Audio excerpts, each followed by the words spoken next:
Welcome back to another episode of Rock Boys Football. The USC commitment sweatshirt is busted back out as former UCLA and USC wide receiver Kyle Ford coming back, committing to USC, heading into 2024. I think this is big for a couple of different reasons. One, it's nice to have him back at USC, but if you are a USC fan, you kind of knew that USC wanted to add at least one wide receiver into that room, and it had nothing to do with the lack of talent that's already in that USC wide receiver room. And it had a little bit more to do with the numbers and depth that was in that wide receiver room.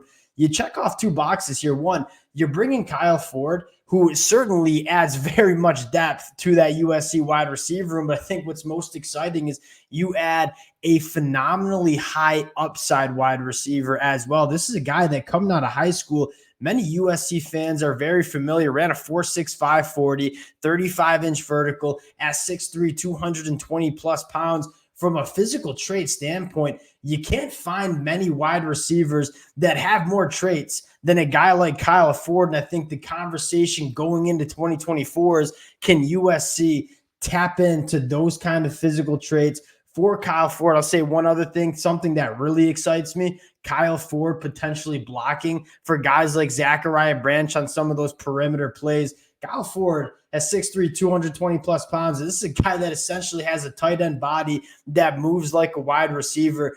I am excited to see how they use Kyle Ford, not only as a big bodied wide receiver that can go make plays down the field, but this is a guy that I think can get it done blocking on the perimeter as well. And you take a look at all the speed that USC has, I think they're going to utilize Kyle Ford a lot in that way as well. It doesn't necessarily get recorded in the stat sheet, but I think that is a value that Kyle Ford brings to this USC offense. Want to talk a little bit more about Kyle Ford. I also want to talk about a few other targets for USC in the transfer portal before we get into it. And as always, just want to say thank you to you guys. A massive shout out to the USC fans. The amount of support y'all continue to show to the fellas, whether we're talking spring practice, whether we're talking the transfer portal, the recruiting trail, it's absolutely amazing. Cannot thank you guys enough. If y'all do enjoy the content, consider subscribing to the channel. And without further ado, let's get into Kyle Ford first. And again, we don't need to talk that much about Kyle Ford because a lot of USC fans are very familiar with Kyle Ford. Again, the big talking point is not only I'm excited for what he can do blocking, but can you get the best out of Kyle Ford? Can you kind of tap into all the physical traits that he has? I think it's really cool that USC was able to address the wide receiver depth by also adding a phenomenally high upside wide receiver. My biggest concern was, how is Lincoln Riley going to convince a wide receiver to come transfer to this USC wide receiver room when you have arguably one of the most talented wide receiver rooms in the country?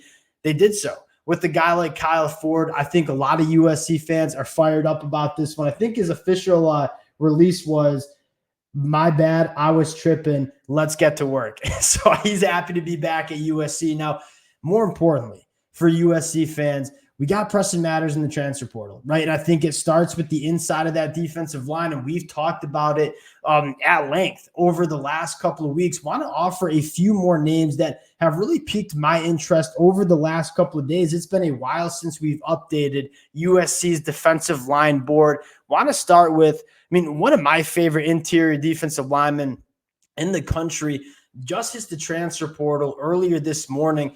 That's Derek Harmon. This was a guy that was super coveted when he entered the transfer portal in the winter months, decided to go back to Michigan State. Derek Harmon, for my money, is probably the best interior defensive lineman available in the portal, and I don't think he's commanding as much money as a guy like Dominic Williams from TCU. We kind of talked about it. Dominic Williams, I'm not, in no way am I taking anything away from Dominic Williams, who I think is a very good football player, but hearing that he's talking seven figures to go play 1 year at his next school, the way I look at it, I don't think that's worth it. I'd rather take some other guys that are just as quality of players as him, but you get him for a little bit cheaper. And again, make no mistake about it, USC, it's not enough for them to just add one guy on the inside of that defensive line. They got to add a few. And so if you're USC, I think the conversation is, all right, we can maybe go get one guy in Dominic Williams, or we can get two or three quality guys like a Derek Harmon.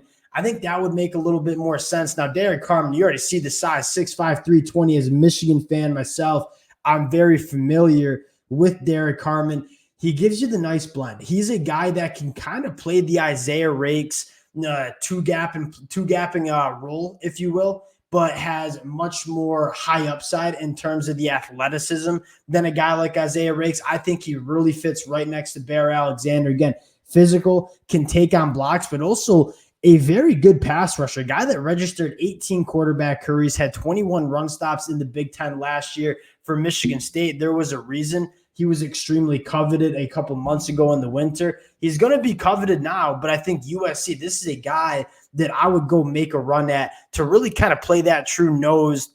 And the guy on the inside next to Bear Alexander. The next guy I want to take a look at, and another really interesting prospect from Michigan State, he's visiting LSU this weekend, or I should say earlier this week, is Simeon Barrow Jr., also from Michigan State. Now, I think the take on Simeon Barrow Jr. is he's probably a little bit of a better pass rusher than a guy like Derek Carmen, but probably not as good against the run. You see only 6'3", 296, phenomenal off the football. He's a penetrator on the inside of that defensive lineman, a 14% pass rush rate for Michigan State last year.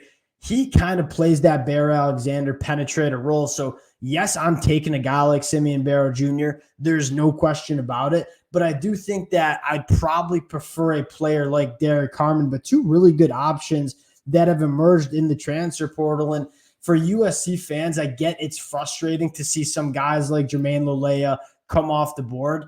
There's still a lot of quality guys on the inside of that defensive line in the portal. It's still going to be open for the next week. I think you're going to see some more names hit over the next couple of days. I think you're seeing Lincoln Riley, this USC staff, be patient. You're seeing programs maybe like in Oklahoma go out and go get our guy now, potentially overpaying. I think Lincoln Riley's sitting there being a little bit patient, seeing what the talent is going to look like. Because, again, a guy like Derek Carmen just hit the transfer portal as of today. So you're going to see a few more names hit the portal. Now, the last guy I want to talk about, another guy that just hit the transfer portal, I believe last night, officially this morning, Jared Harrison-Hunt coming from Miami. Now, we talked about Simeon Barrow Jr. being a good pass rusher. A guy in Jared Harrison-Hunt, we all know how good the Miami defensive line was last year. A lot of that conversation went to a guy like Ruben Bain. You want to know who was second on the team in quarterback hurries? You're looking at him on your screen. Jared Harrison-Hunt, 16 run stops, 2.1 yards averaged up to tackle. The number that I love, 22 quarterback hurries. This is a guy that, again, kind of an undersized guy on the inside, but he's a penetrator. He gets behind the backfield. And again, a 6-year senior, he can hold up on the line of scrimmage. Like this is a grown man that he doesn't get moved off the line. He plays, in my mind, bigger than what the number says on the scale. And who's to say? You get a guy like Jared Harrison-Hunt in there for summer workouts, fall camp. He could be up to 300 pounds. Everybody seems to be gaining weight at USC. You could get him up to 300 pounds as well heading into 2024. Those are three other names that I would be personally looking at if I'm USC. Yeah, we'll continue to update it. We'll continue to talk about it. Appreciate you guys rocking with the fellas. If y'all do enjoy the content, consider subscribing to the channel. Appreciate you guys, and we'll talk to y'all later.